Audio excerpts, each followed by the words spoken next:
Hello,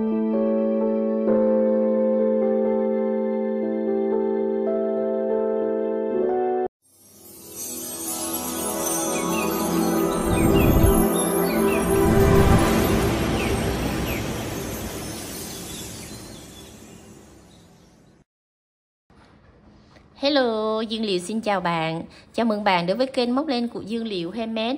Video này Liệu sẽ hướng dẫn bạn móc một mẫu chậu cute mini xinh xinh có trang trí mắt, mũi, miệng và má lúm đồng tiền. Thì size chậu này mình đặt là size chậu vuông để trang trí cho những cái dòng hoa mà có giá tầm là 100 đến 150 thì chúng ta sẽ thiết kế cái mẫu chậu này cho nó cute xinh xinh. Thì mẫu này là mẫu chậu quốc dân cho nên là được rất nhiều khách hàng trong và ngoài nước ưa chuộng. Thì đây, để hoàn thành được cái mẫu chậu này các bạn sẽ chuẩn bị cho mình hai mẫu màu len nha. Mã chậu là mã miêu bò mã 41, rồi mã mặt đất là mã màu miêu cotton 50g, màu xanh mã 37 để hoàn thành phần chậu. Và kim móc thì các bạn sử dụng cho mình kim đầu cỡ 2.5 là được nha. Mình hướng dẫn là đầu 4/0 tương ứng với kim 2.5mm để móc cái phần chậu cho nó chắc chắn, nó đẹp. Rồi chuẩn bị thêm cho mình một chiếc kim khâu len để chúng ta khâu phần mặt đất và phần mắt, mũi, miệng. Rồi còn về phần mắt á, thì các bạn sẽ có hai cách. Một là các bạn theo trực tiếp, hai là các bạn sẽ dán mắt. Thì cái phần dán mắt này các bạn sẽ chọn cho mình size là 10mm để chúng ta dán vào trong cái phần mắt này cho nó vừa cái cỡ size chậu mắt mũi nha. Rồi một dụng cụ không thể thiếu để chúng ta hoàn thành xong cái phần chậu đó là sỏi nè, bông gòn nè, bìa cứng nè và cây xốp cắm hoa. Cái xốp cắm hoa đường kính 4cm để chúng ta trang trí trong cái phần chậu này cho nó vững. Khi mình cắm cái cây hoa vào chúng ta không cần nhỏ keo, chỉ cần đưa cây hoa này cắm sát vào thì chúng ta đã hoàn thành được cái chậu hoa nó đứng vững này nè các bạn, nó không có ngã nghiêng gì cả. Đó, các bạn thấy là nó rất là chắc chắn ha, cho nên là các bạn phải cần cái xốp này là như vậy đó các bạn. Đó, sỏi, gòn, cái xốp và một cái miếng bìa cứng để chúng ta hoàn thành cái phần chậu. Và toàn bộ những nguyên liệu này Liễu đều có bán ở shop cả. Các bạn kích vào link Shopee hoặc là Lazada mình để dưới bài mô tả đó để chúng ta mua đầy đủ những cái dụng cụ nguyên liệu mình vừa giới thiệu để chúng ta học móc cái mẫu chậu quốc dân xinh xinh cute này ha. Rồi các bạn cùng vào phần bài học với Liễu nha. Đầu tiên các bạn sẽ tạo cho mình một vòng tròn ma thuật, rồi móc lên một mũi móc xích và móc vào trong vòng tròn này là 8 mũi đơn. 1 2 3 4 5 6 7 8. Xong 8 mũi đơn mình siết chặt cái sợi len ngắn lại và móc một mũi dời ngay tại chân móc đầu tiên của mũi đơn này.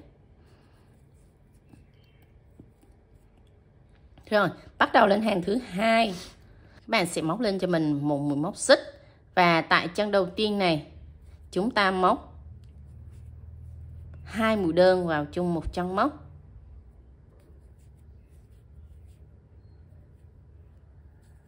Rồi kẹp luôn cái sợi len thừa này đi vào trong chân móc. Hàng thứ hai này các bạn sẽ tăng đều là mỗi chân móc là 2 mũi đơn.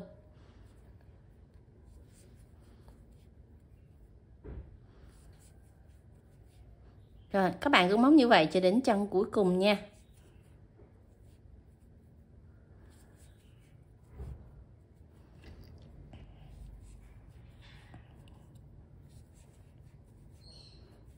Rồi xong đến hàng thứ hai chúng ta cũng kết hàng bằng một mũi dời ngay tại chân móc đầu tiên này. Kết thúc xong hàng thứ hai mình sẽ có tổng là 16 chân móc. Bắt đầu lên hàng thứ ba móc lên cho mình một mũi móc xích. Tại chân đầu tiên này móc một mũi đơn. Chân thứ hai móc 2 mũi đơn vào chung một chân móc. Chân thứ ba một đơn. Chân thứ tư 2 đơn vào chung một chân móc.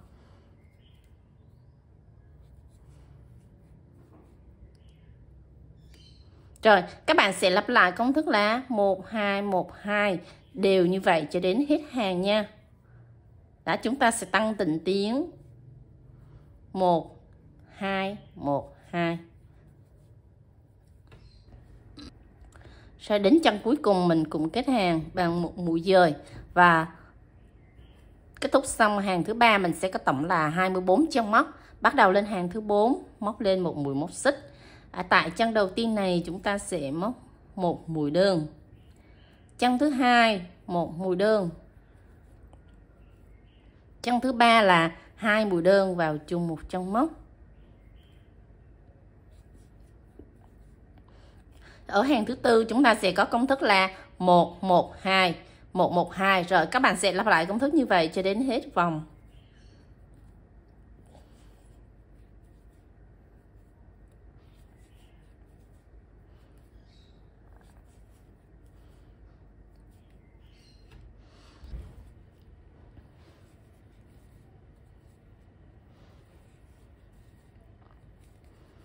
Rồi, chúng ta cùng kết hàng tương tự như vậy. Kết thúc xong hàng thứ tư mình sẽ có tổng là 32 chân móc. Bắt đầu lên hàng thứ 5, móc một mũi móc xích. Chân đầu tiên này móc một mũi đơn. Chân thứ hai một mũi đơn. Chân thứ ba một đơn. Chân thứ tư 2 mũi đơn vào chung một chân móc. Rồi, ở công thức ở hàng thứ 5 này chúng ta sẽ có là 3 đơn 1 tăng, tức là 1 1 1 2. Rồi các bạn sẽ lặp lại công thức là 3 đơn 1 tăng như vậy cho đến hết hàng nha. Nó sẽ tăng từng tiếng từ từ các bạn. Hàng dưới là chúng ta 2 đơn 1 tăng thì hàng này nó là 3 đơn 1 tăng. Mình tăng ở chân nào hàng dưới thì lên hàng trên chúng ta sẽ tăng đúng vào ngay cái chân đó luôn. Rồi, ngay cái chân tăng này các bạn.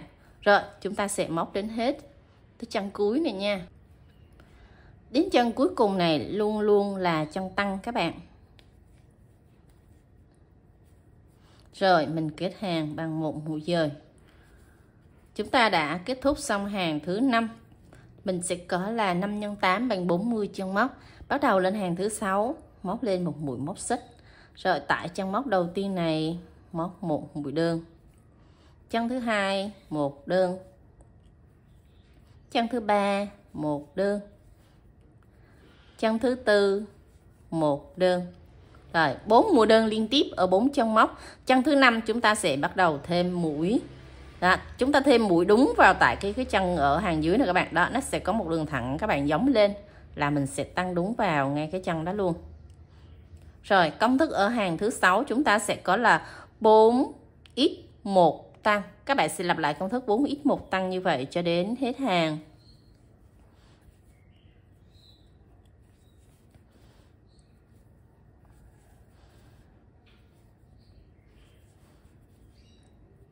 Rồi, đến chân này là chân tăng.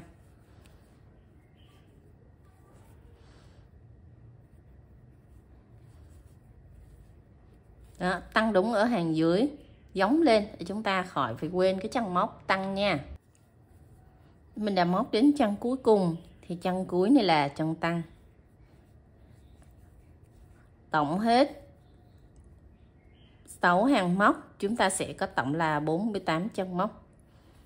Rồi 48 chân móc này mình đã xong cái phần đáy chậu. Đó, khi các bạn để cái phần đáy xuống nó bằng như này, không có bị mo lên là các bạn đã móc cái phần đáy thành công nha. Còn mà nó bị zoom bị mo là chúng ta móc nó bị lỗi, bị sai công thức ở phần nào. Đó, thì cái phần đáy mà khi chúng ta để thẳng xuống thì cái đáy nó phải bằng hết như vậy, thì khi mình trồng cái chậu vào thì cái cây nó mới đứng được trên cái phần chậu này. Đấy, cái cây đây thì cái chậu nó phải bằng thì lúc đó nó không có bị ngã nghiêng cái phần chậu. Cho nên là cái chậu hoa mà muốn đẹp thì cái form dáng chậu phải cực kỳ đẹp, chuẩn và đứng thì cái hoa của mình nó mới đẹp các bạn nha. Đó, các bạn muốn móc theo công thức tản mũi hoặc là công thức bình thường như mình hướng dẫn cũng được, miễn sao mà khi ra cái phần đấy nó tròn, nó bằng như vậy là ok nha. Rồi bắt đầu chúng ta sẽ lên phần thanh chậu, là bắt đầu lên hàng thứ 7 các bạn. Móc lên cho mình một mũi móc xích. Và tại hàng thứ 7 này các bạn sẽ móc mũi BLO, tức là chúng ta sẽ móc 1 mét ở phía bên ngoài này, bên ngoài nha. Bên trong là cái mũi quay vào trong lòng ngực của mình là chúng ta sẽ chừa lại không móc. Bên ngoài là cái mũi bên này. các bạn sẽ lưu ý để chúng ta móc cho nó đúng nha. Rồi bắt đầu các bạn sẽ cho vào một mép len đây.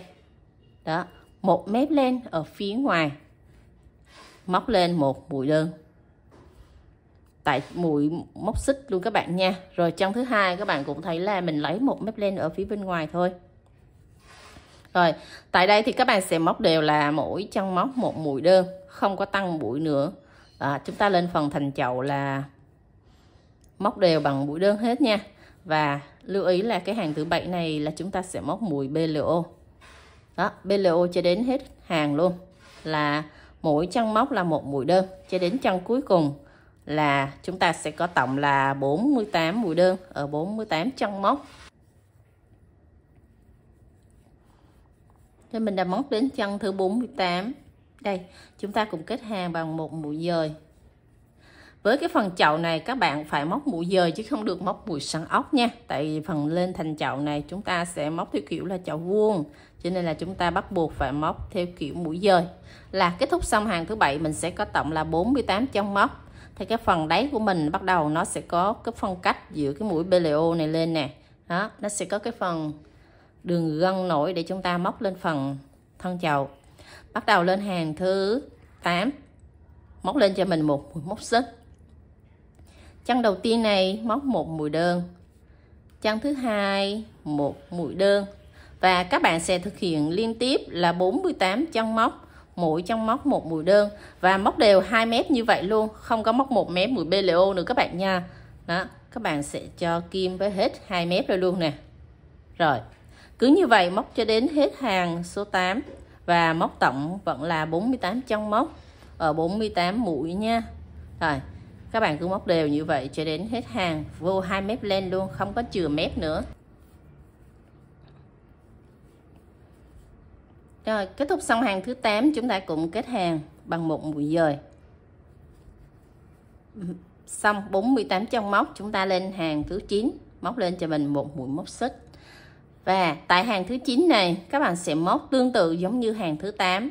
Tức là chúng ta sẽ móc luôn 2 mép len nè, và mỗi chân móc các bạn sẽ móc đều là một mũi đơn thôi, chứ không có tăng mũi, không có giảm mũi gì cả nha, để cái phần thành chậu nó sẽ đứng cao lên. Đó, các bạn cứ móc đều là mỗi chân móc một mũi đơn và thực hiện liên tiếp là 48 mũi đơn ở 48 chân móc. Mình sẽ gặp lại ở chân cuối cùng này nha.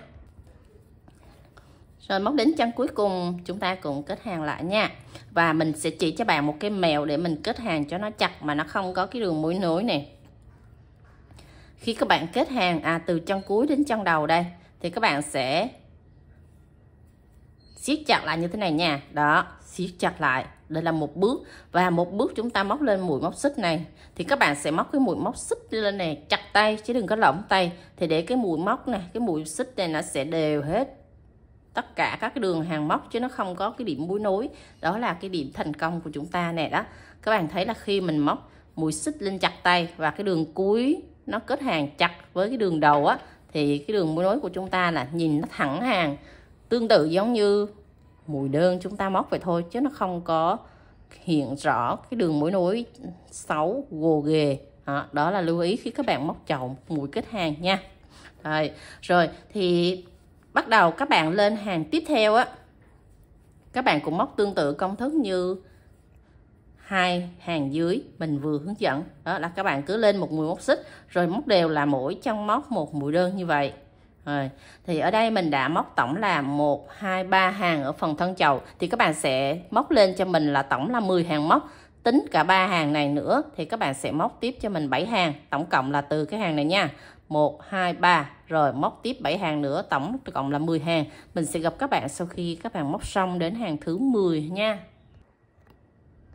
Rồi mình đã móc phần thân lên hàng thứ 10, 1 2 3 4 5 6 7 8 9 10. Đó, nếu các bạn móc mũi ít thì cái phần thành chậu này nó cũng rất đẹp, nó sẽ có hiện chữ XX. Còn đây là mình hướng dẫn các bạn móc mũi V, có hai cách móc ở phần thành chậu này nha.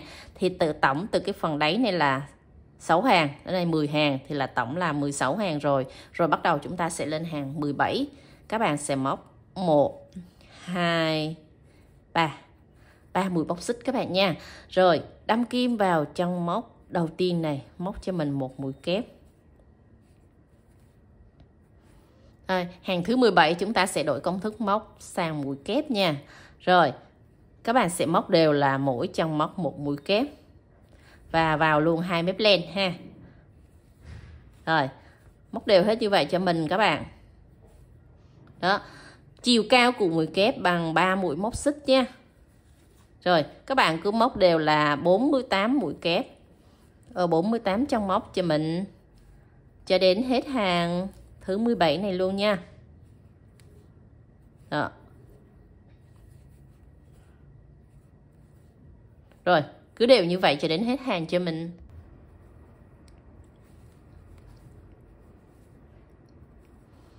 Rồi, mình đã móc đến chân cuối cùng.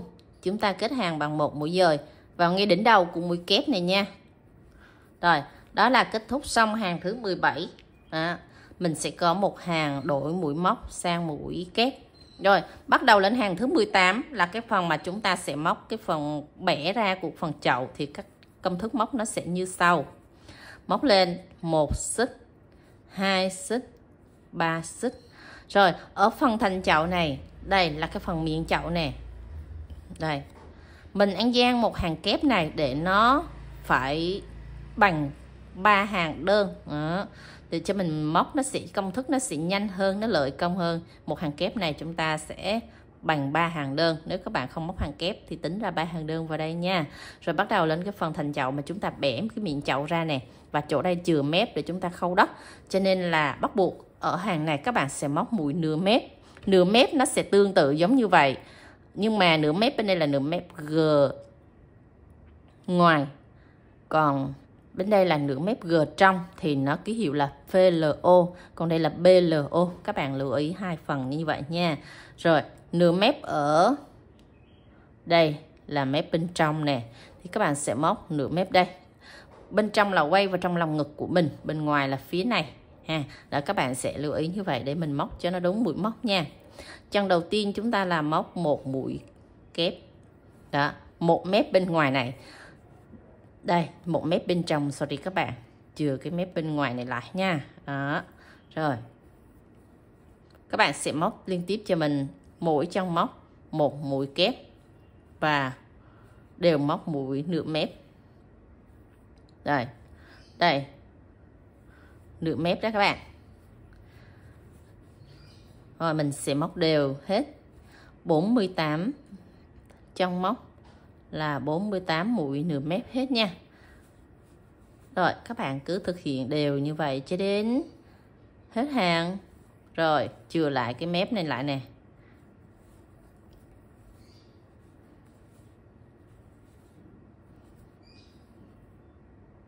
Rồi.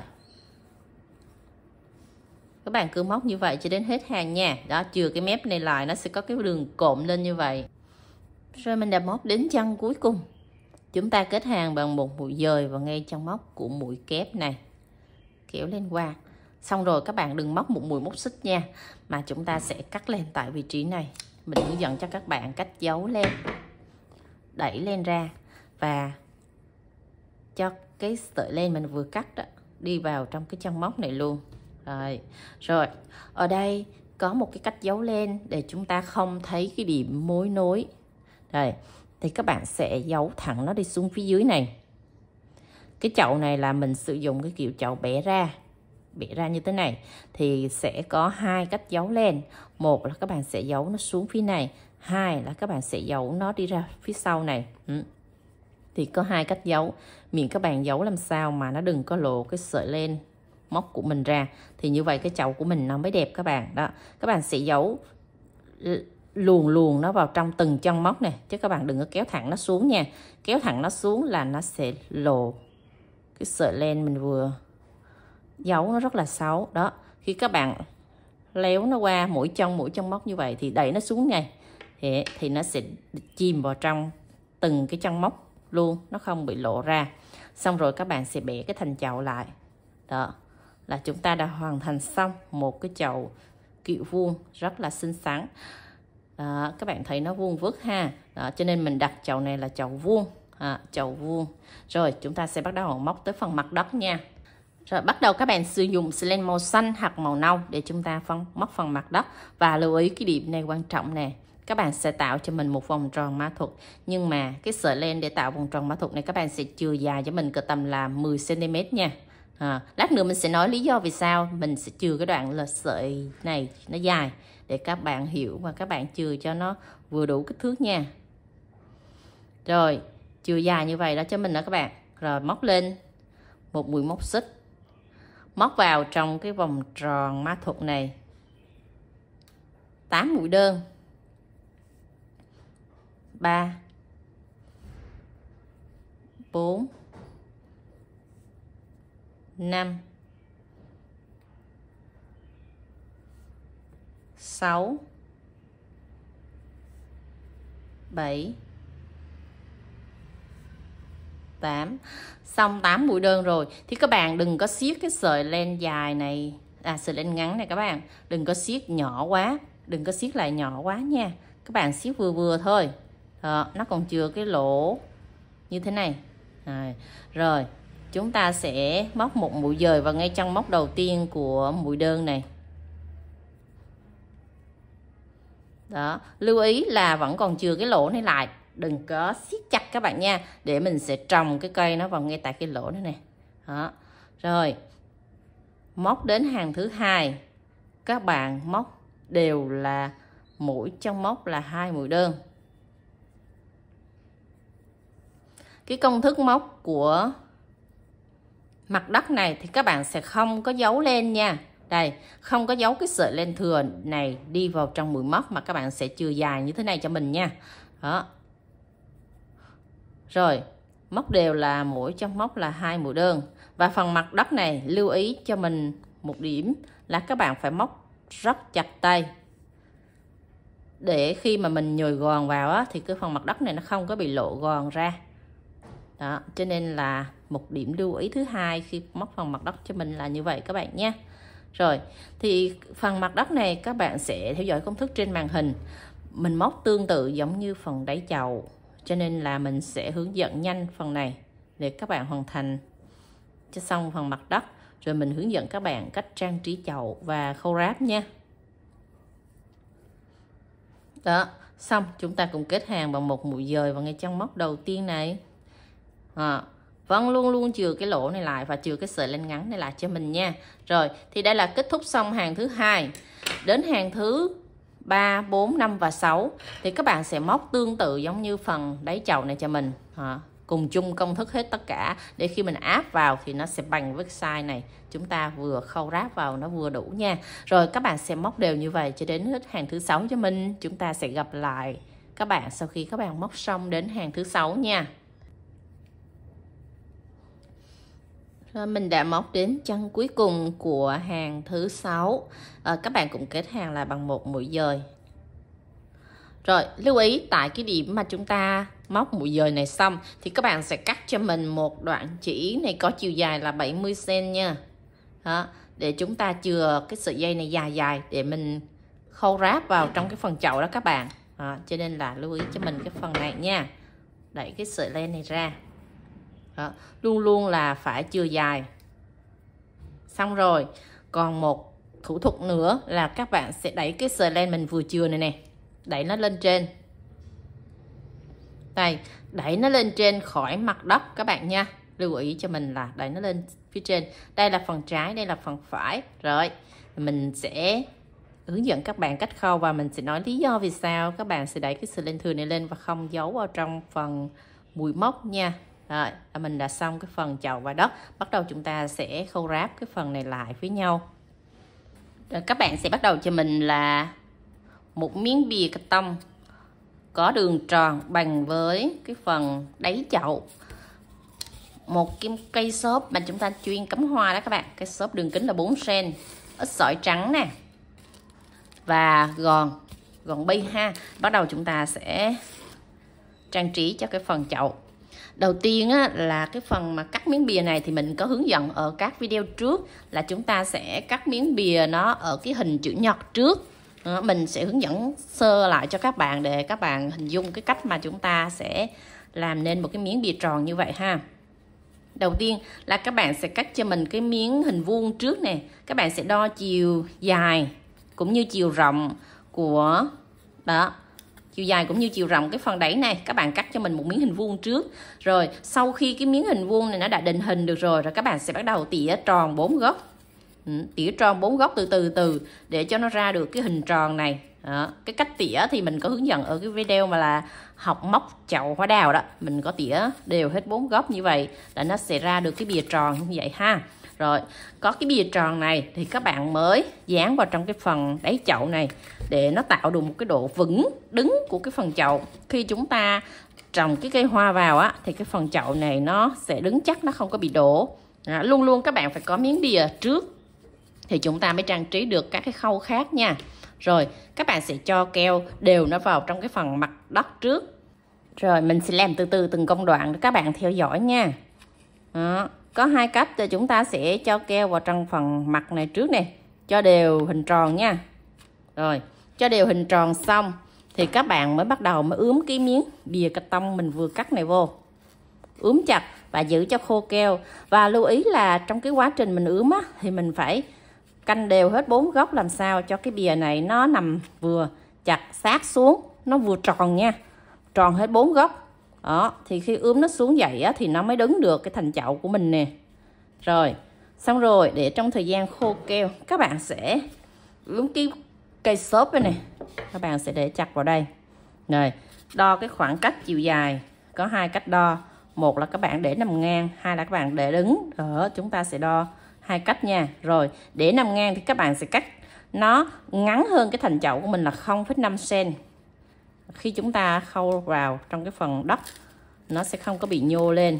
Đó, cái cây xốp này là để mình định hình. Khi mình cắm vào trong cái phần chậu á thì cái cây hoa của mình nó sẽ nằm định hình nó tại đây, nó không có bị lung lay, bị ngã. Đó, cho nên các bạn lưu ý nè. Đó, các bạn cắt sao nó vừa. Đó, nó chỉ thấp xuống 0,5 cm như thế này thôi các bạn nha. Nếu các bạn cắt cao thì các bạn phải điều chỉnh lại chút xíu. Xong rồi, cho một ít keo vào đây. Tản đều hết nha các bạn. Rồi, tản đều hết như vậy rồi thì chúng ta sẽ ướm nó xuống ở giữa thành chậu nè. Rồi, giữ chặt chút xíu cho khô keo. Sau khi khô keo xong rồi thì chúng ta sẽ bắt đầu nhồi tới gòn và sỏi nha. Gòn và sỏi này thì các bạn sẽ hòa trộn đều nó với nhau, chứ không phải là chúng ta sẽ bỏ theo phân tầng lớp. Bỏ phân tầng lớp á, thì khi mình rờ cái tay vào thì cái gòn với cái sỏi nó bị cộm cộm. Đó, cho nên là chúng ta sẽ cho nó hòa lộn vào với nhau trước để cho cái lớp sỏi nó trộn vào trong phần gòn, nó không có bị cộm. Đây là mình chỉ một cái video hướng dẫn các bạn làm trang trí cái chậu rất là kỹ. Đó, để cho các video sau các bạn sẽ theo dõi kỹ cái video này để chúng ta làm luôn cho nó theo một cái khuôn cho nó đẹp nha. Rồi bắt đầu chúng ta sẽ tản sỏi hết đều xung quanh chậu này. Lưu ý là tản đều nha, tản đều theo từng lớp. Rồi xong rồi chúng ta lại tiếp tục vô gòn. Các bạn phải hòa trộn nó như vậy, khi mình rờ cái phần chậu này nó không có bị lột cột của cái phần sỏi đó các bạn. Đó, chỉ cần lưu ý cho mình một điểm quan trọng như vậy là các bạn sẽ làm nên cái phần chậu rất là đẹp. Cái này là do mình xuất xỉ đi nhiều, khách yêu cầu kỹ thuật cao, cho nên là mình có chia sẻ lại những cái bí quyết làm chậu đẹp cho các bạn theo dõi để các bạn hoàn thành được những cái mẫu chậu xinh cute mà đạt được chất lượng. Đó. Rồi bắt đầu tiếp tục một lớp nữa nha. Cái này là làm rất là kỹ, rất là công phu, chứ không phải là các bạn đổ sỏi đổ gòn vô là nó đã hoàn thành xong đâu các bạn nha. Đó, chúng ta phải tản đều từng lớp như vậy. Lưu ý cho mình kỹ ở cái công đoạn này thì cái chậu của mình nhìn nó mới mịn, nó mới đẹp. Rồi bắt đầu cho một lớp sỏi, rồi bắt đầu một lớp gòn. Đó, các bạn cứ chia ít theo tầng như vậy đó ha các bạn. Thì cái chậu của mình nó sẽ nhìn nó rất là mướt, nó không có bị gồ ghề ở phần sỏi nha. Đó, chúng ta tản đều hết, cứ cho từng lớp một lớp, vừa cho gòn vừa cho sỏi, nhưng mà phải canh cho cái form chậu của mình nó vuông, nó đứng nha các bạn.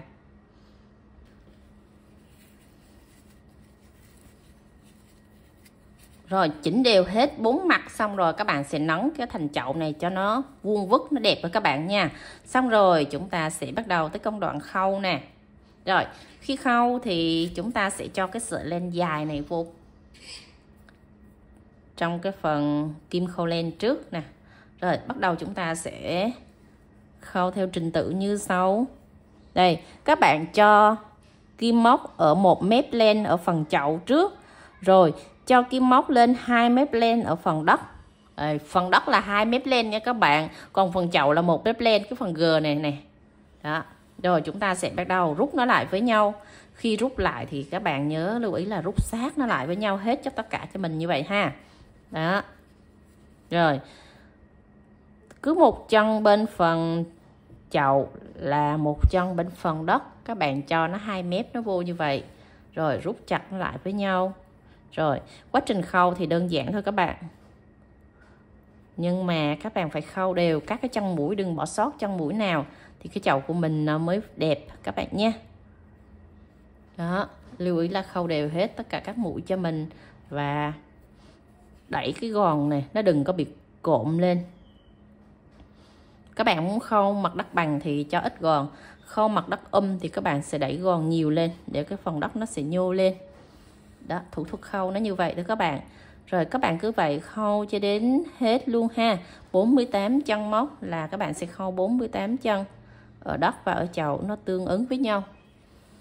Rồi, đó, khâu đều và đẹp như vậy các bạn ha. Rồi các bạn khâu đến chân cuối cho mình luôn. Rồi mình đã khâu đến chân gần cuối thì khúc này mới quan trọng này các bạn. Khi các bạn khâu đến chân gần cuối thì các bạn sẽ dừng lại. Đừng có khâu hết nha. Chúng ta sẽ quan sát lại cái chậu một lần nữa để xem là có cái góc khuyết nào mà cái gòn mình nhồi nó chưa tròn không. Các bạn phải xem kỹ lại một lần nữa. Nó phải tròn đều hết 4 mặt nha. Chỗ nào mà bị khuyết á, là các bạn sẽ châm thêm gòn vô cái khúc chỗ đó. Đó, để cho cái chậu của mình nó tròn đều hết 4 mặt. Đây là cái khúc quan trọng nhất, cho nên là các bạn phải lưu ý kỹ. Chỗ nào khuyết thì các bạn sẽ cho gòn vô chỗ đó nữa ha. Rồi châm vào chỗ nào nó tròn hết lên xong rồi thì mình mới khâu chân cuối cùng vào nha. Đó, các bạn phải canh đều hết, tròn hết 4 mặt như vậy nè, tất cả các mặt đều tròn hết. Rồi chúng ta sẽ khâu chân cuối lại nữa là mình đã khâu hoàn thành xong cái phần chậu này nhé.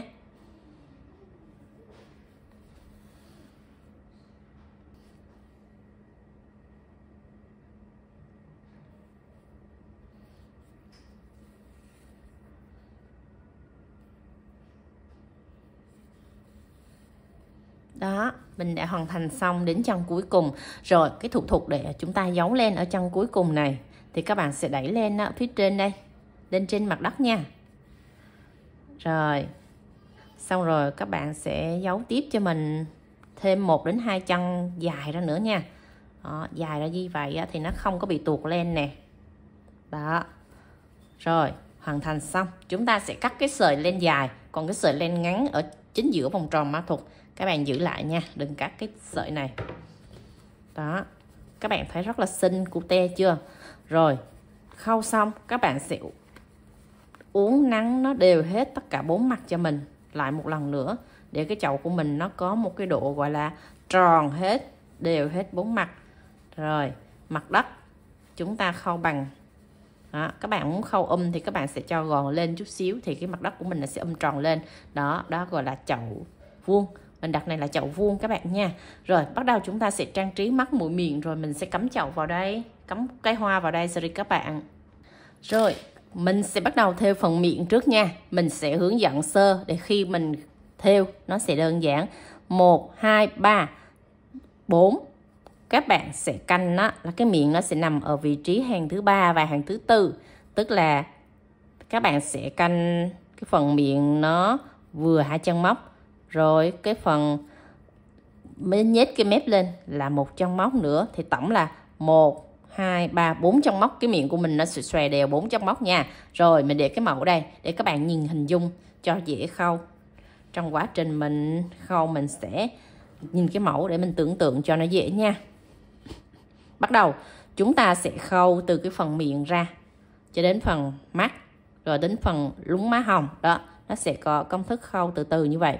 1, 2, 3, 4. Đó, thì có các cách khâu như sau. Mình sẽ hướng dẫn sơ cách cơ bản cho đến nâng cao cho các bạn xem nha. Rồi bắt đầu chúng ta sẽ canh để mình thêu miệng nha. 1, 2, 3, 4. Rồi chúng ta sẽ định vị vào hàng thứ tư đây. Rồi bắt đầu các bạn sẽ đưa kim từ bên này qua. Đó, đưa qua cách 1 chân móc đến cách 5 chân móc các bạn nha. Rồi các bạn sẽ đẩy xuống 1 chân móc để chúng ta tạo cái khóe miệng cười trước nè. Rồi đẩy xuống 1 chân móc rồi ha. Rồi chúng ta sẽ đi xuyên qua, cách qua 3 chân móc. Đẩy qua 3 chân móc đây. Đó, qua 3 chân móc chúng ta đưa xuyên sợi len qua. Rồi vòng lại, cách xuống đây 1 chân móc.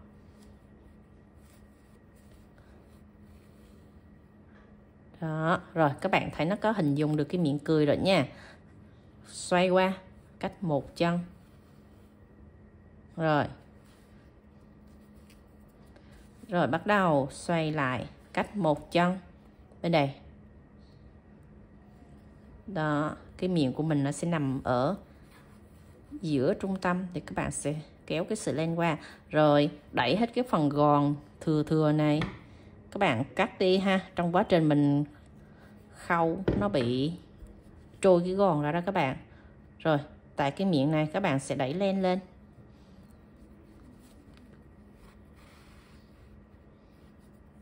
Rồi đó, các bạn thấy cái miệng của mình nó cười chúm chím, nó xinh chưa? Rất xinh, rất cute các bạn ha. Đó, thế là mình đã xong hoàn thành cái phần miệng. Các bạn cắt lên nha. Rồi cắt lên xong thì cái đoạn thừa này nè, đẩy nó vô trong. Đẩy sát nó vô trong hết cho mình, chứ đừng có cắt ngắn quá nha. Rồi toàn bộ là len thừa, các bạn là dùng kim khâu len đẩy sát nó hết vô trong cho mình, chứ cắt ngắn là nó sẽ bị tuột đó. Các bạn phải lưu ý cái phần đó cho mình ha. Đó, đến theo phần má lúng đồng tiền là các bạn sẽ đưa kim từ đây, cách vô 1 chân móc nha. Rồi lên 1 chân và cách ra ngoài 1 chân. Rồi các bạn sẽ quay ngược lại 1 chân móc, 2 chân móc để chúng ta tạo một cái má lúng đồng tiền tại vị trí này. Đây. Rồi kéo lên qua.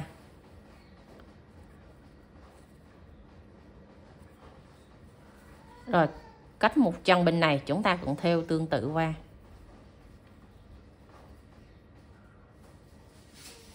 Đây, mình sẽ thêu tương tự qua bên này.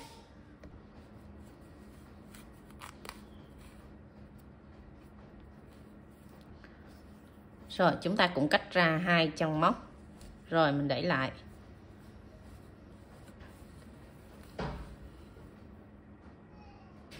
Rồi xong rồi thì chúng ta cũng giấu len tương tự giống như cái phần miệng là xong. Rồi cắt len các bạn sẽ đẩy hết các cái sợi len thừa này vô nha. Rồi đối với cái phần mí mắt này thì các bạn sẽ tước ra lấy một sợi len nhỏ như thế này thôi nha. Hoặc các bạn có thể dùng sợi của tông Việt Nam, 1 sợi là các bạn thêu phần mắt nó rất là đẹp. Rồi bắt đầu chúng ta sẽ ước lượng nó từ đây ra nha. Đây, một con mắt mình đã ước lượng cho các bạn trước rồi. Là từ cái chân khóe mắt này các bạn sẽ thêu ngang ra 1 chân, thêu lên 1 chân. Đó, các bạn sẽ canh như vậy thì khi mình thêu nó sẽ rất là dễ dàng nha. Rồi từ khóe mắt các bạn sẽ đi ra thì các bạn sẽ đi từ ngoài vô nha. Đây, các bạn sẽ đâm từ ngoài vô để cho nó tạo một cái sợi len nó có cái điểm nhấn trước, rồi chúng ta mới đi vô trong. Đây, cách vô 1 chân móc tại cái khóe mắt này. Đây là mình tạo điểm nhấn cho cái mi mắt đó các bạn, cho nên là chúng ta dùng cái sợi len nhỏ và mỏng thôi. Đó, nhỏ như vậy. Nếu các bạn mà muốn cái mí mắt nó đậm hơn thì các bạn sẽ cho nó 2 đường. Còn lạc nhạt nhạt thì các bạn sẽ cho 1 đường.